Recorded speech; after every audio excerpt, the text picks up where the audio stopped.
Today, I'm just going to talk about philosophy development and, my background prior to getting involved in the national team. I was involved with a really large club in Australia, and I was in charge of the pathway there.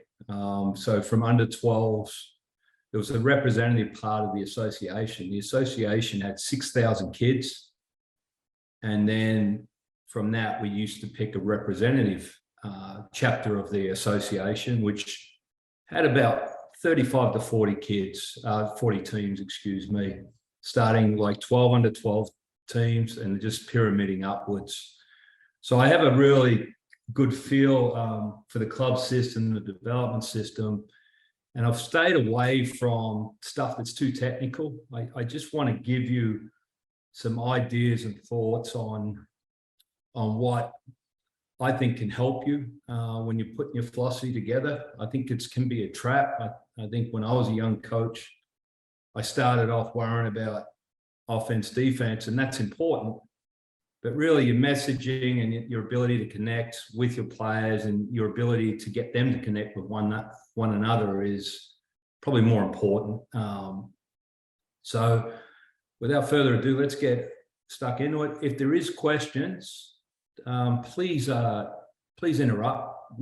My clinics have always been better when it's give and take. And if as we go through some slides, if you want to have some discussion points or questions, please interrupt and we'll go from there. Okay, so I just thought I'd throw in a quote.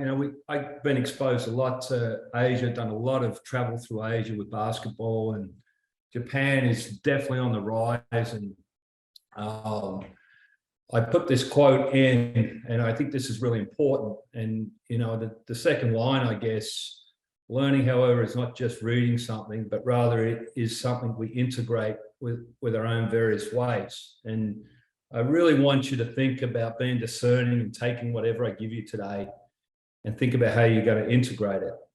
Now, Takeda Shingen was a warlord. I don't know if he was a good guy or not. I don't think so. But this quote lives in the front of my coaching manual, and I thought I'd share that with you.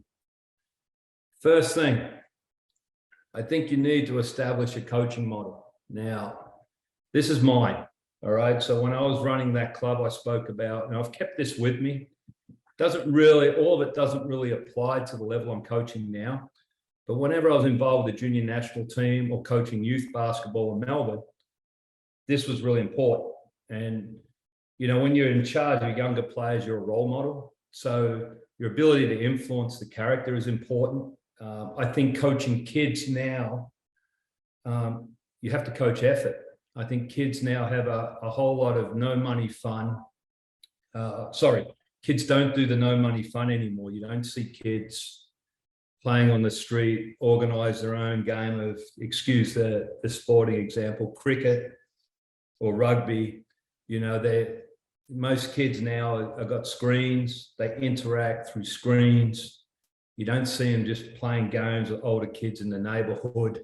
So I think it's really a requirement to have a philosophy on effort. And then if you're getting consistent with effort, you've got detail and any performance and results take care of it. I think a lot of young coaches have that pyramid upside down. And that's where they lose their way. And once again, I'm going to keep saying this to you all. This is mine. It works for me. Take what you like and discard what you don't. Okay, for something that's more recent, this is the picture that lives in my office. Okay, so, we have our structure at the Bulls. Our structure is supported by concepts. And then we have our individual skill and understanding development. So I think, in Australia, I think the individual development's pretty good. And I think we're highly structured. I think overtly where we struggle is teaching our kids to play. And I'll get to it a little bit about, components of practice a little bit later. But, that conceptual stuff is really important. It really ties things together. And you can see over consistency with the pyramid model. I think, the pointy end, the results take care of itself if you've got the structure in place. Any questions so far? But these models keep me disciplined when the distraction of the season comes into play. Drill discipline. A lot of coaches in junior level, and I did a clinic in Australia when I was there last week, and I spent a lot of time on this. I think you have to have an idea what you're trying to do with your drilling, and you know, time and score. You need to have a competitive element. I talk about effort before. That's what this is. How do you rotate the drills? And are you providing chaos and confusion within your drills? You know, I digress a little bit. I always reflect on my own growth and my own pathway. And I go back to the club that I started at, and I still see young coaches doing the same thing. Their drills are really nice and neat and tidy, but that's not the game. And they get frustrated when players can't execute the game. And you need to implement some sort of creativity and where you're providing the players with distractions that are relevant to the game and along with the competition.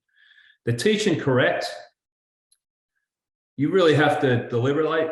When I was coaching the second level in Australia, I was really deliberate with my time blocks. I wouldn't go longer than 10 minutes per drill. And I try and discipline myself with 2 things per 10 minutes to stop. Going back to the rotation of players, I would clearly articulate that. And I'd prefer to stand there as the players are rotating off and just provide feedback to the player that was needed without stopping the whole drill. Because I firmly believe this, the game's the best teacher. You know, we're just conduits. And when we set up our drills, we've got to let that thing flow. So I really think these aspects of drill discipline will really help. The last thing, teaching cues and sound bites. I do this with the guys. I'm responsible for 3 individuals along with my other responsibilities of the job. And I'll develop a different language with each player. So when we do individuals at Chicago with each individual, if I have a shooting correction, for example, I'll ask the player, like, what do you want me to say here? And I speak to their language of correction. So we're not stopping. There's not long explanations or I just say the quick correction. Might be hungry hands, for example, or hand ready for the same thing. Every player identifies differently to your language, but you need to spend time and educate your teaching cues and corrections. The last thing, I've got a question. I think this is a really important aspect of being a good coach, is being deliberate where you stand. You know, you have to take into consideration the observation advantage. I'm coaching under 12s and we're doing layups. I'm standing under the basket. I'm coaching our junior national men's team. I'm coaching offense. I'm at the top of the key. If I'm coaching defense and I want to observe what they're looking at, I stand at the top of the key. That's why I stand under the basket with the under 12s to make sure that they're looking at the target early enough. So there are some examples and some thoughts that have really helped me along the way, and having a drill discipline with it and going about it, I think is pretty good practice. Communication model. Okay, I did my master's in coach education in Sydney, and won't say I'm a really good student, but this is one of the things that I took from it. And my apologies to the person that created it, but it's not me. I spend more time in my coaching thinking about this than anything else now. You know, what is the right message, right time? I think most coaches, the error is right message, wrong time. And you can really do yourself a disservice when I talk about your relationship. Even if you coach under 12s, this is important to give thought to. You know, what is the right message? What is the right time? And I always think about when I'm going in, especially if I have to confront an issue. This is really important. And I'll spend a lot at the start of my day. I spend a lot of my time thinking about this, and I jot notes. And I think this can really help you if you develop some sort of discipline with your messaging. I use this technique, and this comes from a coach, Mike Dunlap, that some of you will know. Mike's an assistant at Milwaukee Bucks, and Mike was a mentor to me when I was a young coach. And this is really, really good for the level that I'm at now. But when I was in Australia recently, I coached my goddaughter's under-14 girls team in Adelaide, and I use this for the whole hour. And I just think having an attack, like if players know you're going to praise, and I always try and praise effort and intent, because that's what I want. Going back to my coaching model, that was one of my important parts after character. Like, we want to get effort. So I want to reinforce the behavior that I want. Then I'd prompt. And then this is especially at the level that I'm at now, the leaving part is the most important thing. Once you've coached them, can't go back there. I try and discipline myself to, if it's one prompt, that's enough. If I have to do 2 prompts, never 3. And once again, this stuff works for me. And I just think having some sort of approach and how you're reaching your players is going to be of benefit. Laws of learning. I've read a lot on this, and I break learning into 3 major parts. It's learning the skill, learning to apply the skill, and actually applying the skill. And I remember reading an article that learning was broken up into 9 parts, and that's way too difficult for my brain to process. So when I break it into 3 parts, how I put that into actions is learning the skill might be a 1-on-0. Learning to apply the skill might be a 3-on-3, and actual applying the skill that's in the game. And I think this is really important. And these laws of learning, like, this is theory. Telling them, showing them, demonstrating what you're telling and showing, and then giving them an opportunity to do it and correct it, and then just repetition. And going back to your time blocks, how many of you coached how many reps that the players are getting if you're doing some sort of block teaching? Like, I think that's important. Sort of counting the amount of reps and then seeing what the players can cope with. Like, the big thing for the NBA guys, I make sure I know how many shots they've taken in the session, and try and figure out, whether it was a productive session on that end, because you need to be able to shoot. And it's important that players develop their shooting even at the highest level. So that's how we quantify. And that's important when you've got the repetition. How are you quantifying that? All right. Any questions? I feel like I'm flying through this. I hope I'm not going too quick. We did have one question come in, if you want to take it now. It was on feedback, the feedback section.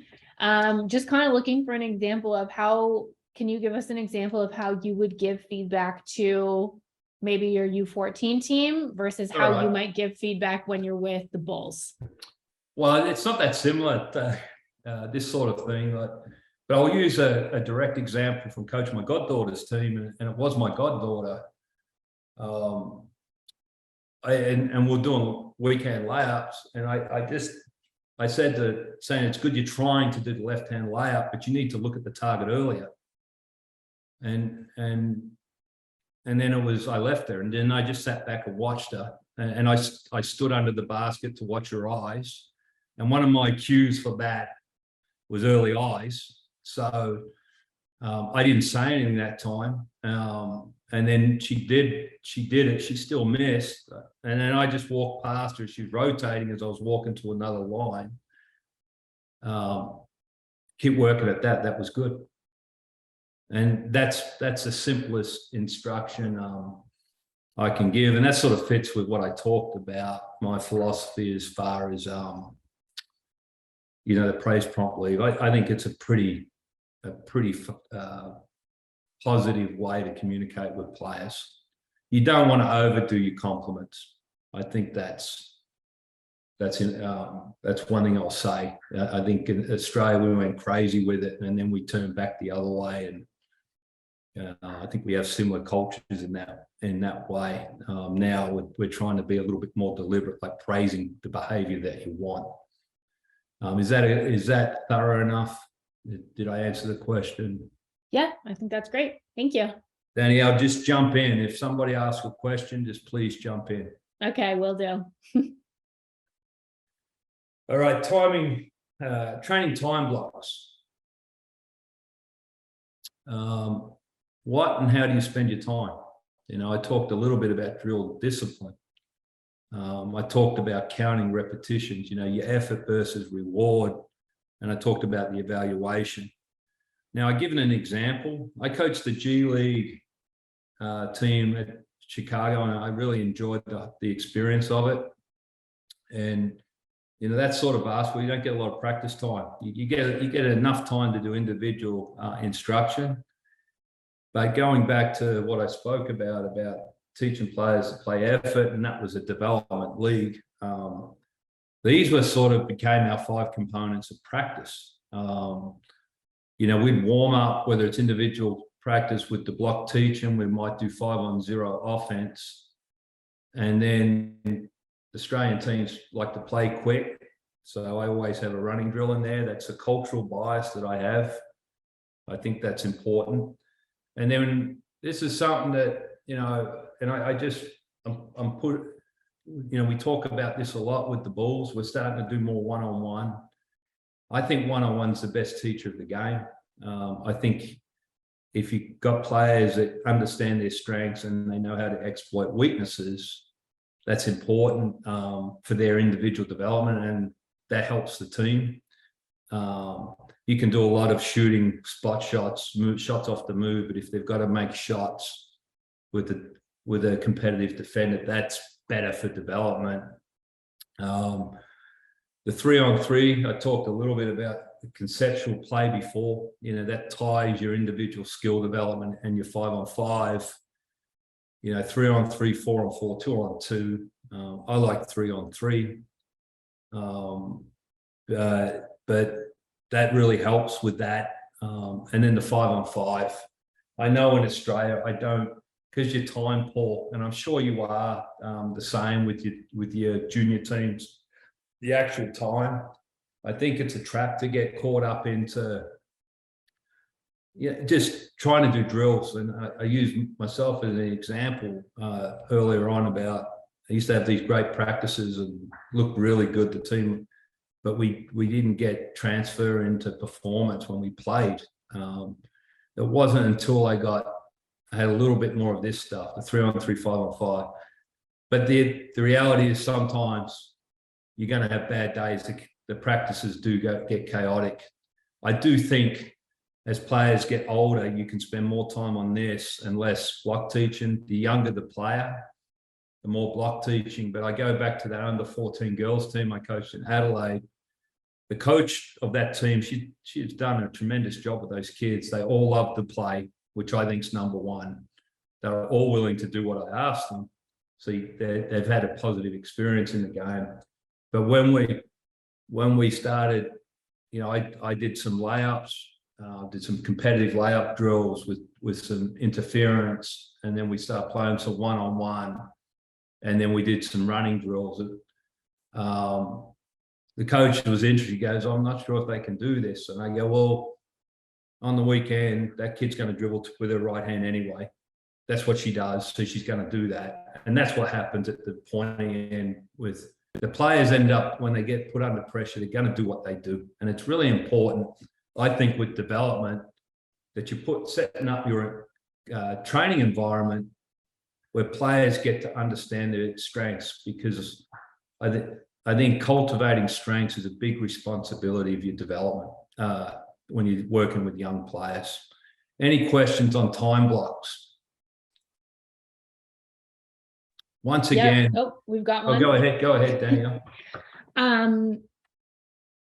What's the best way to load up drills and what you're trying to teach them when you do only have that limited time? So maybe, for example, you are only working with your team twice a week for you have two 2-hour practices.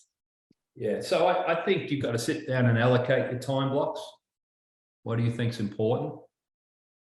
You know, I think like I said before, if we're going to do 2 hours, I would be spending it for under 14 girls team. I'll use that as an example. I'd be spending the first half hour on skill work so they can develop confidence. And then I want to get into the practice part of it. Like I would be having scenarios. I'd be playing one-on-one out of different situations, whether it's full court, whether it's in the half court, whether it's getting open on the wing. You know, I depending on the level, and this is the art of coaching, you know, you might give them 2 dribbles, 3 dribbles, for whatever the level is. I prefer to do shot clock on touches because that's important, you know, and then, you know, that depends on where they are with that. And then if they get a bit fatigued, you might be doing some free throws. You might be doing, because I think you should lay out free throws throughout your practice. I think doing free throws at the end is a waste of time. I think if you're playing one-on-one and a player gets fouled, shoot the free throw. It's game one. And the most important 2 shots, and I haven't got too into this theory, are free throws and layups. And I think they're the most important shots to practice with your youth. And you've got to make them game-like. So that's where the one-on-one and that stuff is good.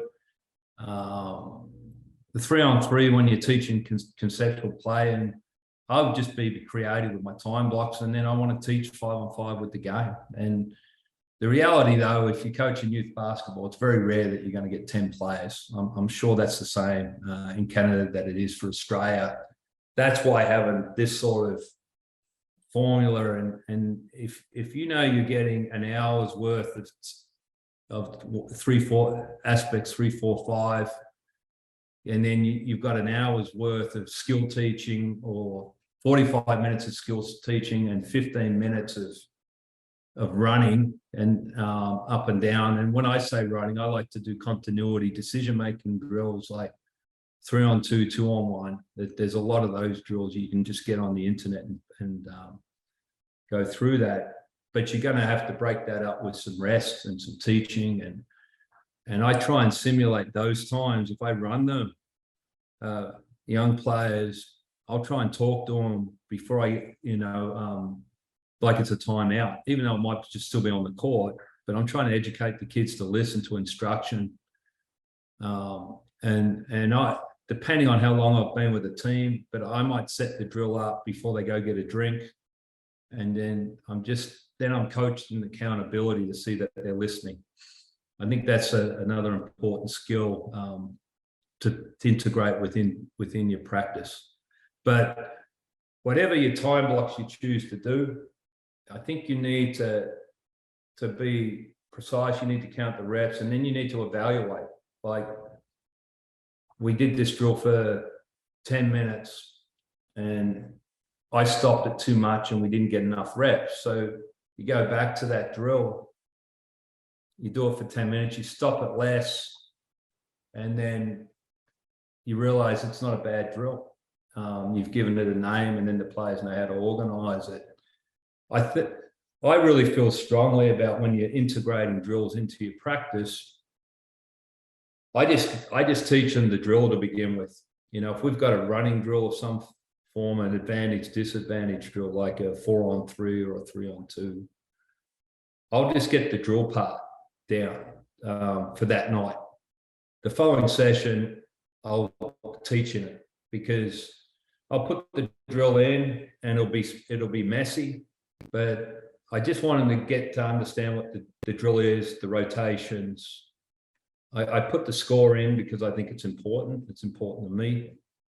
But I don't get too into corrections, and I wait for that the next time. And I want the chaos and the competitiveness to be in from day one with all the drills. So that's how I implement drills. Once again, that's what I do. I'm not saying that's for everybody, but that's really helped. For me, it's helped me help my players improve. That's great. Was that good enough? Anything further on that? Yep, there is kind of building off of that. How do you know for you, or what strategies do you use to know when it's time to step in and give feedback or make corrections or remind players what your points of emphasis are? That's a really good question. So you've got to make sure you've got understanding of what you've asked, and every team has good players to lesser players to weaker players. So if I put something new in and say I spent the first session, we'll talk about it over 2 sessions. If I've just got the day where it's just, all right, we're doing 2-on-1 continuous, and we've got 2 teams, we're playing to a score, we've gone for 7 minutes. I just watch the players and I'm coaching effort, run hard, I might say pass the ball if they're open. And if we go back to that drill and the players aren't getting into driving lane, passing lane, and it's my better players after the correction, I take that, all right, maybe I've got to reteach the drill. When I said before about your drill discipline, I think this is crucial. Like how you teach the players to rotate and where you stand can really help maximize your short amount of time players, because you can do correction continually.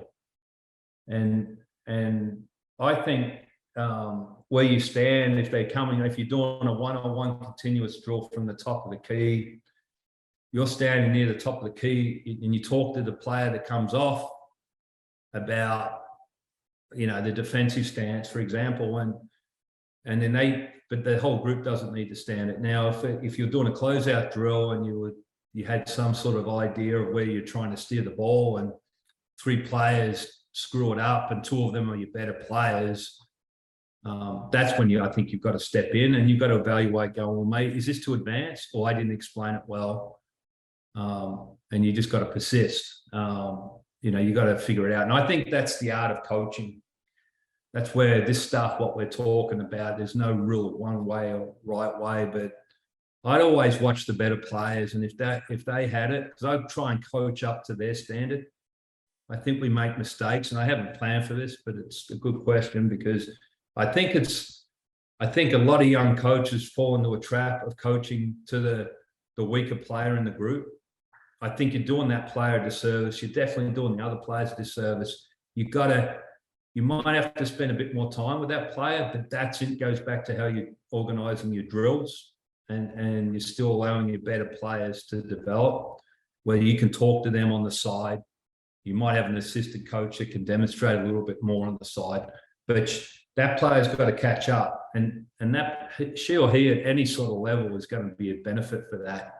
You can still have a positive learning environment doing that, but you're not stopping every time a weaker player makes mistakes, because I think that really hurts the progression of the whole team. Great. Perfect. Thank you. Okay. Just keep interrupting, Danielle. Defensive concepts. I'm sort of getting to the last few slides here. I don't know what the time is. I feel like I've talked forever, but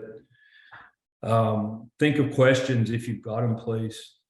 I wanted to give you a little bit of technical stuff, from a structural philosophy standpoint. I didn't want to just have too much theory around it, but these concepts are pretty stock standard. I think you've got to think of these things when you're putting a defense together. And communication, I'm not sure what Canadian kids are like, but this stuff makes me laugh. Like if we have Australian football in where I'm from in Australia, which is a very similar, from an observation standpoint, to ice hockey.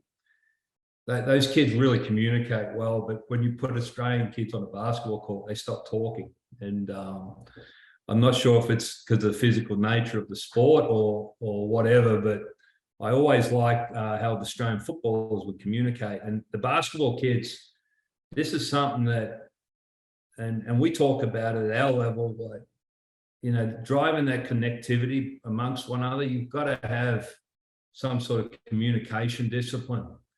Now, when I'm doing my one-on-one, 3-on-3, that's a big part of my teaching. So if I was putting in a drill, that's probably the one thing I say, I want you to say ball when you close out. If we're doing a 3-on-3 shell, ball when you close out, and we want you to say high and low if you're on the weak side. And that's how I would coach it.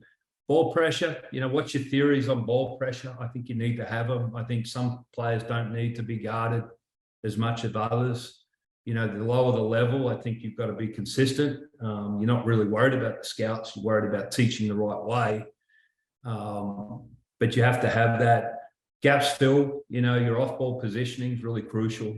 Moving on the flight, how do you rotate if there's penetration or a breakdown? Contesting shots and rebounding / blocking out, they're pretty standard aspects. Now, I've lived with these disciplines now for pretty much my whole adult life of coaching, and I'll assess my teams. And even that under 14 practice, I talked about contesting and rebound or blocking out when those kids were playing one-on-one. It's really important. I made them say ball when they closed out on the ball. And I talked about having hands out on when the ball was on, when the offensive player was dribbling it. So I was covering some of that stuff off, even in the one-on-one. Now, when I assess our games, even in my role as a lower end assistant, I still assess the games, whether we went through these 7 parts. I feel this just translates to all levels of basketball, and it works for me. And I just wanted to share that with you. And this is, you know, when you have a concept, you've got to sort of have, you know, a clear idea of the action. And this is easier on defense. I do think defense is easier to coach because there's a right and wrong most times, you know, where offense is a lot more gray. But, you know, there would be our action examples, you know, like if we foul with ball pressure, I went through a phase of charting deflections. That worked for certain teams and not for others. Other teams just fouled, trying to get a deflection, or they stab at the ball and are undisciplined. I think you've got to figure that out depending on what level you're coaching and what are the personalities that you're coaching. Your off-ball positioning changes, you know, depending on what you're coaching, you know, and just to be clear, you know, you've got pack line defense where, you know, everybody's got a foot in the paint. You might be not eyeing one pass away. That's what that means with your shift position, your gaps filled. Moving on the flight of the pass, I go back to my 3-on-3 drills. That's a big emphasis when I'm doing a defensive emphasis of that. How we rotate is important. In contesting shots, you know, like that's probably a higher level example there, what I've written. But I just urge you to do this. You know, if you've got a concept or a teaching point, you know, just jot down what the actions are before you step on the court, because I used to coach so much against myself. And what I mean by that, if I was running a shell drill and I'd start coaching the defense, then the offense and the defense, and you don't know what you're saying. And if you've got assistant coaches, use them to coach the other side of the ball to you. But you want to be clear, and you don't want to coach against yourself, because, you know, you run a drill both O and D, and there's always something going wrong, especially if you do it the way I do it with the chaotic mindset. So you want to use your assistant coaches if you got them. If you don't have them, be really clear in your mind, you know, what the concept is, you know, what the action is you're going to correct, and what it looks like, so you can correct it. And I talked about the drill discipline before, about your cues and stuff like that. It's really worth putting some time and thought into it. Any questions on defense before I could talk about defense for a long time, but I just wanted to give you a really brief overview. Can you talk about how you build cues into, and how do you use your cues with your athletes for defense? All right. So yeah, I would go through the words of meaning. Like if I was starting with a new team, all right, and we're doing shell drill, some form of shell drill. The first thing I do is talk about what the positioning is. The ball's on the wing. This is your word ball. This is your, if you're guarding a player at the top of the key, you're calling that nail. If you're on the ball side corner, you might be saying corner. Whatever that. I literally go through, this is what it is. And it's like a language. And that's when I'm teaching defense and I'm putting in a drill. I just want them to compete and talk in the beginning. I don't want to get too heavy on the technique, because you can start putting that in. Now that goes against a lot of people be thinking, well, you got to go through the steps. But I want to start with the end in mind. I want them to talk and compete when they're playing. That's how I think. So that's what I go for straight away. And then we've all had this. No matter how much we work on defense, some players can't do it. Some players won't do it. And it's unfortunate. A lot of those players that won't do it are our best offensive players.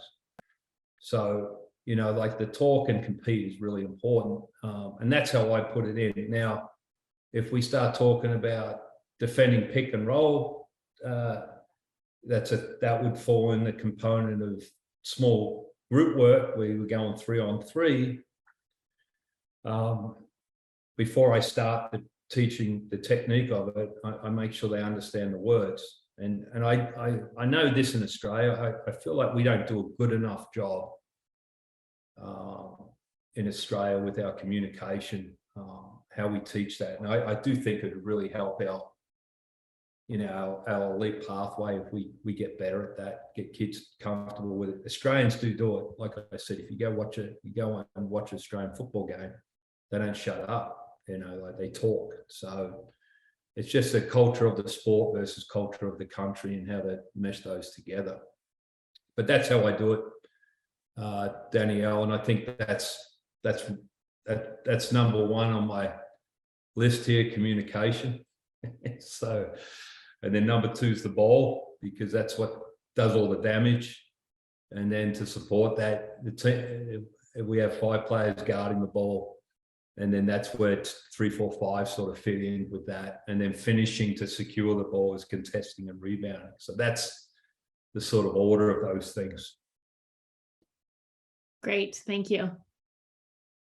Offensive concept. I mentioned before, this is a little bit more tricky than the defense, because there's more shades of gray, and players are, it's a little bit, there's a lot more diversity offensively with strengths and weaknesses.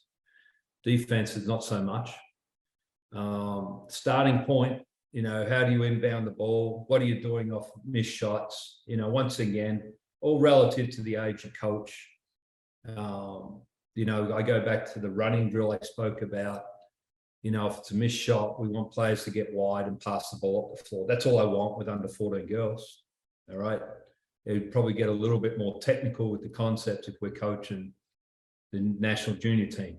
What are we doing off mates? How quickly we're getting the ball in bounds, where we're getting in bounds. And that sort of goes into our alignment. How do you want to start your offense? I think that's a big deal. having discipline of getting into the alignment.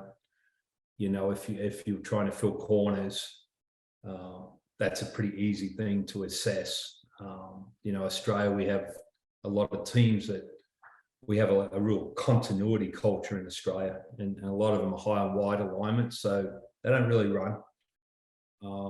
Whereas more in the NBA, they're filling the corners and then the slots, and then they play from that.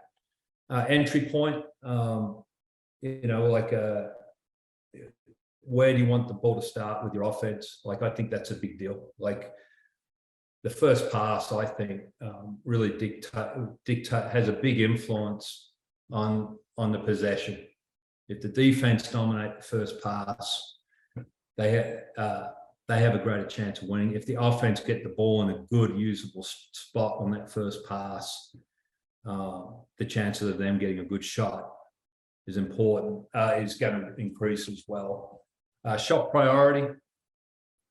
You know, I mentioned before with the under 14 girls, you know, like, you've got free throws, layups, corner threes.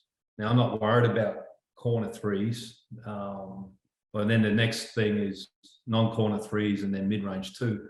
I'm not worried about with under 12s or 14s, the shot priority, but I do want them to be good at making their free throws and converting their layups. So you can put that in, you know, at the level I'm involved with now, we talk about the importance of getting to the ring and corner threes.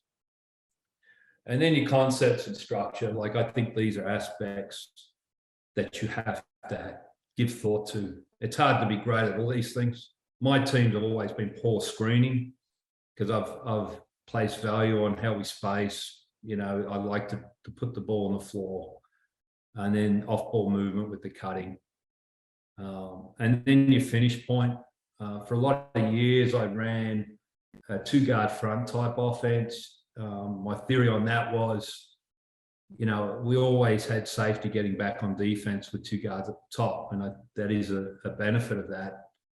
But that was my finish point. You know, what are the players doing on the rise of the shot? You know, for older teams, who you're sending to the basket? Where are the others running back to? Because that sort of fits in your offensive rebounding, and to me, is your start of your defensive transition. They're one and the same. So there's some concepts I think about when I'm looking at the game. And, you know, probably the one thing I've missed out for the league is pick and roll play. But that's certainly not relevant when I'm talking to the Sturt Sabres under 14 third girls team in Adelaide, like I did 6 weeks ago. That's not relevant, but spacing is. So any questions on that? We did have one more that came in on defense, and it's kind of a request to share your thoughts on person-to-person defense versus zone defense. Okay. All right. So matching up with players one-on-one. I don't, you know, it's in Australia, you're not allowed to play zone. In Melbourne, I don't think you're allowed. Definitely Sydney. I lived in Sydney 10 years when I worked at the Institute, and I was coaching an under 12 team. We weren't allowed to play zone for under 12s. And I think maybe it was 14s. I got very frustrated with it because I was teaching my players to fill the gaps.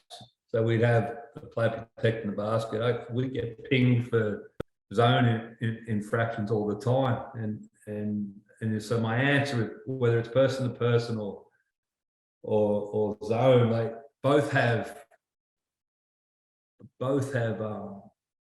attributes of each other. You know, like if you don't have good ball pressure in your zone, you're going to struggle. You know, you need to have good ball pressure at relevant times of what's happening with the possession, and if you're playing person-to-person defense, you got to make sure you've got your shift spots or your load spots, or I call them shrink spots, or, you know, and basically that's just zoning, you know. to the ball. And I think you know, like when we put in a zone defense, we have man-to-man concepts, and when you're putting in your man, you have zone concepts. So I never personally, if I'm coaching 12s and 14s, with how I talked about communication, ball pressure, I'm teaching man-to-man, you know, but I never worried about it as the opposition coach was teaching zone. I just saw it as an opportunity to coach my players on a different aspect of the game, the junior level, you know. You don't see a lot of zones at the highest level because the players are so good. And I think if teams are zoning you at junior level, like, you know, when I was coaching under 12s at that club, I would just put the best player at the top of the key and get her to get the catch. I was coaching this under 12 girls team in 2006, and I was also coaching the senior men's team. It was my best year in coaching because I coached the men's team was the second level in Australia, so semi-professional. And I'd started coaching on the 12 team, girls team. It was the first team out of 6, and it was a good team.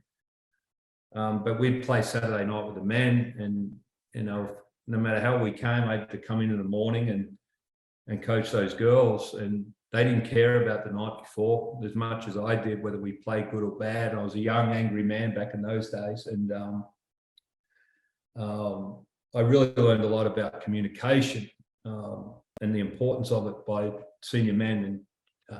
And I'm digressing a little bit, but the question is probably, if you get a chance to coach at different age groups, you should do it. It's of great benefit. But what I did back in those days, when teams must have been out of zone us, I'm getting old, but I just put the best player in between in the high post, and that was good zone offense back in those days. And that was good learning for the players, and I teach them to get in the gap. So I don't think one's better than the other. I think you know, like, if you want the players to be good at a high level, they have to learn how to play man-to-man. So that's why I think man-to-man, but I've used zone at different levels to great effect, and think we've had great ball pressure and communication because of it. Probably didn't answer it the way you wanted, Danielle. I apologize, but that's okay. That's great. Yeah. There is one more question, but it's a little bit more general, so I'm going to wait until you finished up, and then I'll give you that one. I got a few more slides here. So we've gone through that. Any questions on that? I can move on. I think we're good. All right. So the same as like the starting point, you know, the inbound's the outlet. You know, when we get a defensive rebound with the G League kids, we'd have 2 outlet zones, and we'd try and get to the ball side outlet, high and wide, and off we go. You know, that's an example there. I talked about the makes and misses, you know, how we're getting into it, those alignments, the entry point. The question, depending on the level, do you need counters? When I was with our national women's team, we prepared to play against the US. You know, we thought we had to get ready, and the US would try and overpower you. I actually thought the Canadian women's team at that time was really well coached also, and they had some great counters with the Princeton stuff. But we put a lot of that in, and we may have spent too much time on it because we didn't get there to play the US at the Olympics. We did at the World Championships 2 years earlier, and we did a pretty good job against them at that time. So you need to think about your counters, your shot priorities, how that's important. Like, there has to be a collective mindset on what's a good shot. What affects that is the shot clock. I'll do drills with the guys I'm responsible for here at the Bulls, and we'll play 5-15, and that changes what a good shot is. So I'll enter the ball. There'll be a scenario that we're working on, and it'll be 5-15, and that's the shot clock, and the players had to convert. You know, make a decision. It was 15 seconds. They didn't have to force it. If it was 5, they had to make a play. Older players love that stuff. the structure. A lot of young coaches fall in love with a structure, and they're not always going to get, you know, like I talk about Australia, our history of offensive basketball was, you know, for us to sort of make inroads internationally. A great coach, Ken Watson, came over to the USA, took back the shuffle from Auburn. We're going right back. I don't want to. And then the shuffle was a really good offense for the Australian team in the 70s. But and then the flex came in. But what that did is really impact, you know, the cultural psyche of the country. And if you watch our men's teams recently, up to recent, we run a lot of that flow stuff that Andre Lamanis made possible. But sometimes that works. Sometimes it doesn't, because it doesn't suit the personnel of your team. The concepts have to support. There's no point doing a drive and kick game if you haven't given the players the tools to do drive or kick, or your players can't get by anybody. You might need to run more ball movement, cutting style of offense. That's important to think about. And, you know, how you want to finish possessions. I think it's a really important thing and relevant to the age. This is not probably relevant one bit to under 12s, but if you're coaching serious under 18, high school senior level type players, teaching them how to be organized at the end of possessions is really going to be helpful. And then your thoughts on rebounding, offensive rebounding and defensive transitions, really, really important. So yeah. Any questions there? That's it.